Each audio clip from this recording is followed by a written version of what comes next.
Bonjour à tous et bienvenue dans cette nouvelle vidéo.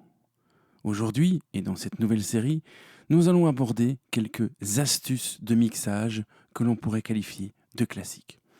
Pourquoi classiques? Eh bien parce que ce sont des astuces qui ont été au fil du temps partagées par différents producteurs de renom, des professionnels du son et qui ont également été documentées dans la littérature bien connue.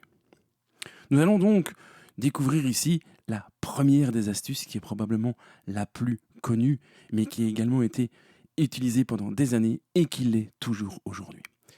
Cette astuce tourne autour du module suivant qui est l'égalisateur Pultec.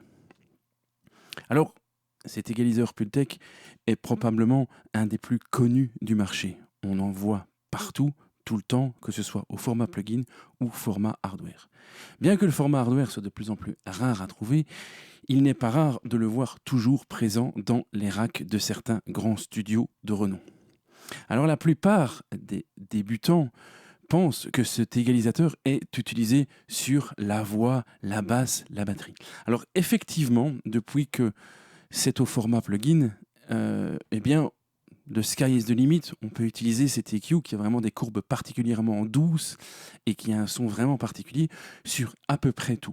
Mais il faut savoir qu'à la base, cet EQ représentait quand même un investissement matériel important et que de plus, sa rareté faisait que les plupart des studios ne pouvaient pas se targuer d'en avoir beaucoup à disposition. Généralement, un studio qui avait déjà une paire stéréo, eh bien, pouvait se targuer d'être bien équipé.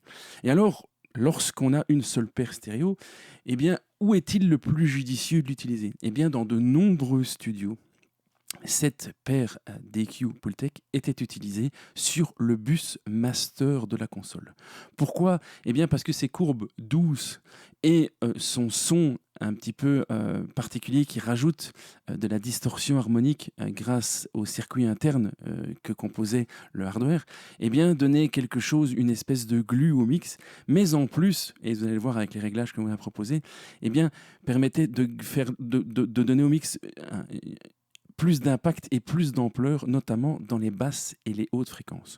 Ce faisant, lorsque l'EQ était placé sur le masterbus, directement dès le début du mix, eh bien les ingénieurs du son ont remarqué qu'ils avaient tendance à moins devoir égaliser leurs pistes individuelles parce qu'il y avait déjà un boost sur le masterbus.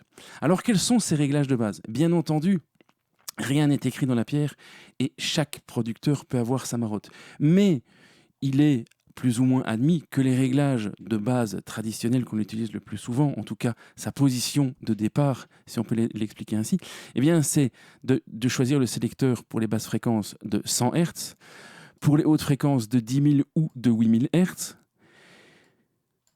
d'élargir très fortement la largeur de la bande d'égalisation, ici plus ou moins entre 5 et 7, de placer le boost des basses aux alentours du point 2 et le boost des aigus aux alentours du point 3. Ce qui dessine en fait une courbe, si on pouvait voir ce qui se passait au sein de l'EQ, eh bien ça nous dessine une espèce d'EQ en sourire, donc avec les basses qui sont boostées, les médiums qui sont naturellement creusés, oserais-je dire non boostés, donc qui restent à leur taille initiale, et les aigus qui remontent également. Donc on a une espèce de courbe en V ou en grand U. La particularité de cette EQ, c'est qu'elle a des filtres très très très très doux. Et donc ici, même si je choisis la bande de fréquence 100, ça veut dire que le boost s'articule autour de 100 Hz. Mais en réalité, la largeur de bande fait que même les fréquences au-delà de 100, entre 100 et 500, sont également boostées très légèrement. Également, autour de 8000 ici, eh bien, sachez que les médiums en deçà de 8000 sont également boostés très légèrement grâce à la douceur de ces courbes particulières de Pultec. Donc, nous avons ici dessiné finalement une espèce de courbe en V sur notre master avant même d'avoir écouté quoi que ce soit et avant même d'avoir commencé notre mix. Vous constatez que je n'ai aucun plugin présent sur ma console. J'ai juste établi rapidement une balance et placé un EQ ici qui me coupe juste les extrêmes grave et qui me réduit mon gain d'entrée dans la chaîne qui va suivre de 6 dB afin de garder les choses sous contrôle. Je vais vous faire donc écouter de quoi il retourne ici du mix et je vais à un moment ouvrir le Pultec pour que vous sentiez ce qui se passe lorsque celle-ci est mise en route. All of the demons that I cannot Devil's knocking at my door again Still trying to drag me down, I won't give in Adrenaline is flowing through my veins All of the demons that I cannot Devil's knocking at my door again. Je crois qu'il n'y a pas photo, l'avec et sans se sent très fortement. Et donc, lorsque l'EQ est en marche, eh bien, on ressent 3 choses. De 1, les basses fréquences sont plus grosses, plus impressionnantes. Les hautes fréquences ont tendance à gagner en brillance et en douceur. Et le fait que cet EQ soit tout sauf linéaire, eh bien, le circuit interne émulé ici dans le cas, eh bien, apporte une espèce de saturation et même un petit gain de niveau qui fait qu'on a l'impression que le mix part vers l'avant et donc sonne naturellement plus gros. Alors, il y a d'autres méthodes de réglage de cette Pultec, comme je l'ai dit, rien n'écrit dans la pierre, et dans les musiques plus modernes, pour les producteurs qui utilisent ce genre de technique, cet égalisateur sur leur Busmaster, eh bien, vous verrez dans certains cas que vous pourrez rencontrer des producteurs eh bien, qui doublent les valeurs, donc en augmentant encore plus les aigus et encore plus les basses fréquences.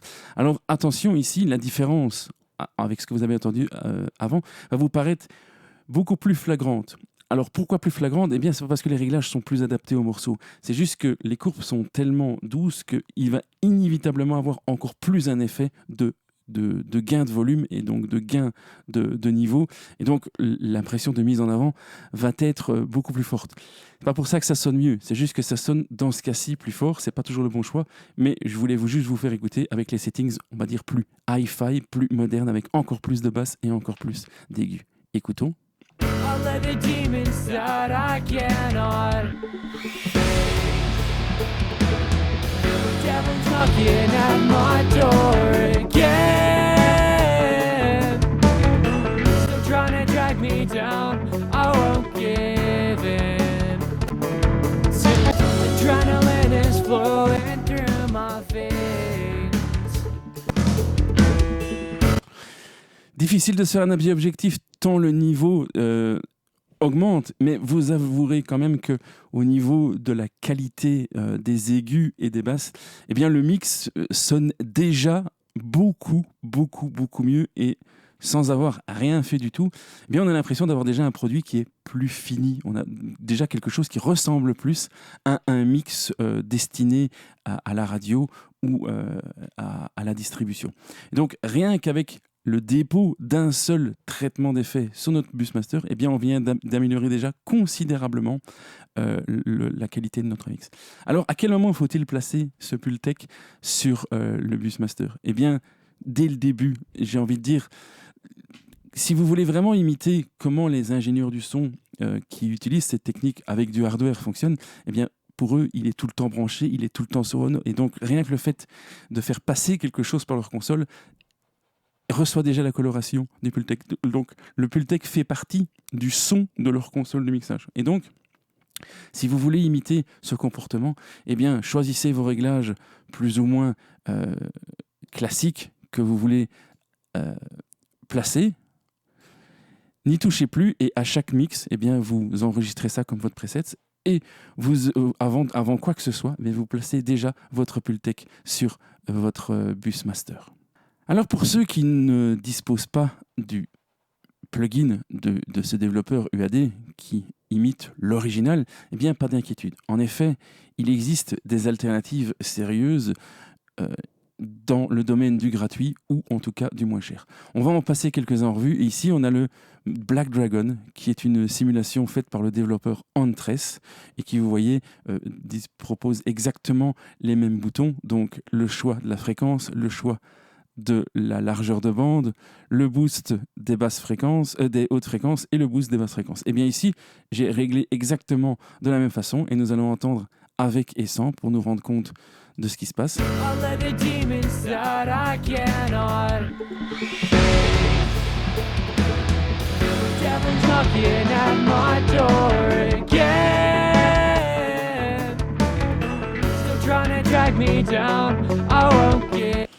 Alors on a moins ce côté push forward et les aigus sont un petit peu moins excitantes qu'avec le module original, mais l'effet est là quand même. Alors on va par plaisir essayer avec des settings un petit peu plus agressifs. Voilà, écoutons avec et sans.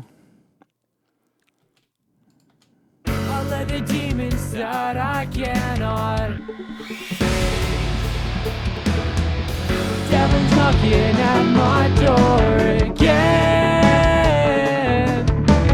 still trying to drag me down, I won't give in. On n'obtient clairement pas la même chose, mais on a un résultat qui pourrait être exploitable. On a également le Vibe EQ, alors qui n'est pas à proprement parler une simulation de Pultec, mais qui grâce à son low shelf et son high shelf ainsi que son oversampling ici, eh bien, permet d'avoir aussi une EQ en V assez plaisante à l'oreille. Écoutons.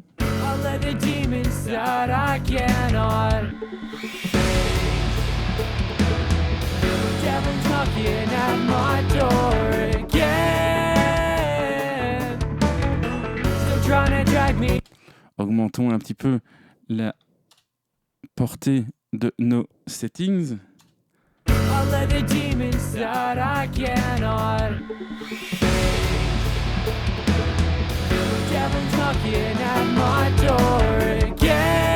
Alors ici c'est intéressant, l'EQ en V est moins large, donc on est plus centré sur les fréquences choisies pour les low shelves, mais ça marche pas mal, les aigus sont très doux et les basses sont assez agréables également, donc une alternative aussi possible avec ce plugin.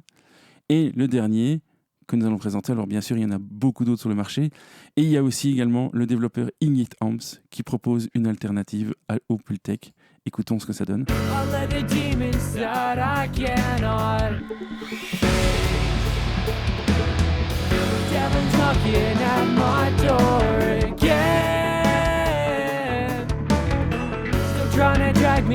Alors ici, petite particularité, le choix de la bande est de 6000 ou 10 000 et non de 8000, donc ça peut provoquer également une petite différence. On va augmenter les boosts pour voir ce que ça donne.